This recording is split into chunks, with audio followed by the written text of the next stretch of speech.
చాలామంది మన దగ్గరికి గుండె జబ్బులు మాకు వస్తాయేమో అని భయంతో వచ్చేవాళ్ళు, లేదా గుండె జబ్బులు రాకోకుండా ఉండాలంటే ఎలా ఉండాలి, లేదా కొంతమంది అవేర్నెస్ ఎక్కువయ్యి ఎలా జబ్బులు నివారించుకోవాలి, ఏం టెస్టులు చేసుకోవాలి అని చాలామంది మనకు సోషల్ మీడియాలో అడుగుతుంటారు, ఫేస్బుక్ వాట్సాప్లో. సో దీనికి ఏంటి అంటే, మనకు ఈ గుండె జబ్బులు అనేది కొందరికి పుట్టుకతోనే వాళ్ళ వంశపారంపర్యంగా వస్తాయి. సో మీ ఇంట్లో ఎవరైనా గుండె జబ్బులతో చనిపోయి ఉంటే, మీ పెద్దనాయనో చిన్నాయనో మీ అమ్మనో మీ నాయనో ఎవరైనా మీ రిలేటివ్స్, సో మీకు గుండె జబ్బు వచ్చే అవకాశాలు 4 రెట్లు ఎక్కువగా ఉంటాయి. అలా కాకుండా కొందరిలో కొలెస్ట్రాల్ ఎక్కువ ఉంటుంది, ఫెమిలియల్ కొలెస్ట్రాలిమియా అంటారు. సో ఇటువంటి వాళ్ళలో ఈ గుండె జబ్బులు ఎక్కువ రావడానికి అవకాశం ఉంటుంది. అలా లేకోకుండా అటువంటి ఏం లేని వాళ్ళు ఉంటే, ఒక 35 years ఎక్కువ ఉన్న వాళ్ళందరూ కూడా గుండె జబ్బుల పట్ల జాగ్రత్త తీసుకోవాలి. అలా కాకుండా చిన్నప్పటి నుంచే వాళ్ళకు ధూమపానము, మద్యపానము, గుట్కా, పాన్ ఇవన్నీ అలవాటు ఉండి, లేదా డయాబెటీస్, హైపర్ టెన్షన్ పుట్టుకతోనే కానీ కొందరికి అర్లీగానే వస్తాయి, లేదా ఇన్సులిన్ డిపెండెంట్ డయాబెటీస్ ఉంటుంది. ఇటువంటి వాళ్ళందరికీ కూడా గుండె జబ్బులు వచ్చే అవకాశం ఎక్కువగా ఉంటుంది.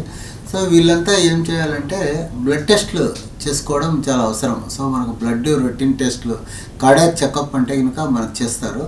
అలా కాకపోతే బ్లడ్ లిపిడ్ ప్రొఫైల్, తర్వాత బీపీ, షుగరు చూసుకోవడము, ఈసీజీ తీసుకోవడము, ఇటువంటివి మనము 35 years నుంచి మనం చేసుకుంటూ ఉండాలి. సో లిపిడ్ ప్రొఫైల్ చేసుకున్నప్పుడు దాన్ని అంతా మనకు విఎల్డిఎల్, ఎల్డిఎల్, హెచ్డిఎల్, కొలెస్ట్రాల్ ఇవన్నీ ఉంటాయి. సో ఇవి మనకు కరెక్ట్గా ఉన్నాయా లేదా అనేది మనం జాగ్రత్తగా తీసుకోవాలి. అంతేకాకుండా రీనల్ ఫంక్షన్ ఎలా ఉంది, కిడ్నీ ఫంక్షన్ గురించి కూడా కొంచెం జాగ్రత్తగా తీసుకోవాలి.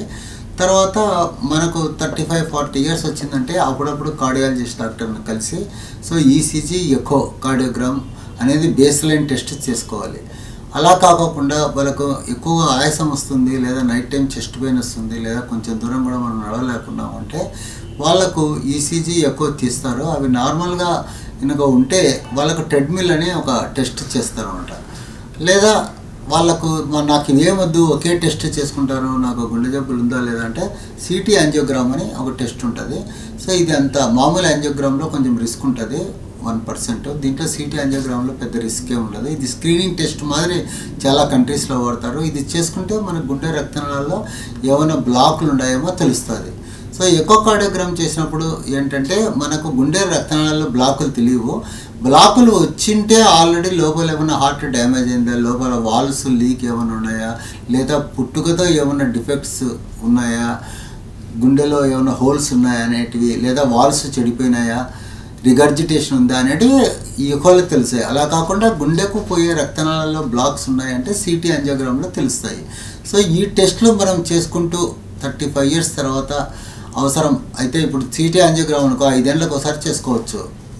అదే ఎకో అవి అయితే కనుక మనము ఒక 2 yearsకి ఒకసారి అలా చేసుకుంటూ ఉంటే, మనకు అతి రావడం మొదలైన వెంటనే మనము తెలుసుకుంటే కనుక మనము జాగ్రత్తలు తీసుకోవచ్చు. సో డయాబెటీస్ని బాగా కంట్రోల్లో పెట్టుకోవడము, బీపీని బాగా కంట్రోల్లో పెట్టుకోవడము.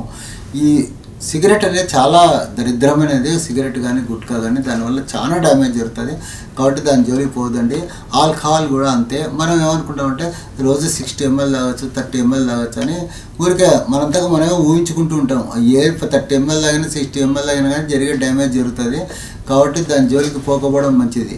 మంచి రెగ్యులర్గా వాకింగ్ చేయడము, తర్వాత యోగా చేయడము, లేదా మినిమం ఏదో చిన్న ఎక్సర్సైజ్, సైక్లింగ్ కానీ స్విమ్మింగ్ కానీ మీకు నచ్చినది రోజు 1 గంట ఎక్సర్సైజ్ చేయడము, ఇవన్నీ ఉంటే కనుక, ఎస్పెషల్లీ ఫ్యామిలీలో గుండె జబ్బులు ఉండేవాళ్ళు, కొలెస్ట్రాల్ ఎక్కువ ఉండేవాళ్ళు, ఇలా చేయడం వల్ల మనకు గుండె జబ్బులు ముందుగానే గుర్తించి తగు ట్రీట్మెంట్ తీసుకోవడానికి వీలవుతుంది. అద్భుతమైన ఆరోగ్య వీడియోల కోసం 3TV హెల్త్ ఛానల్ ని లైక్ చేయండి, కామెంట్ చేయండి, సబ్స్క్రైబ్ చేయండి, అలాగే షేర్ చేయండి. థాంక్యూ.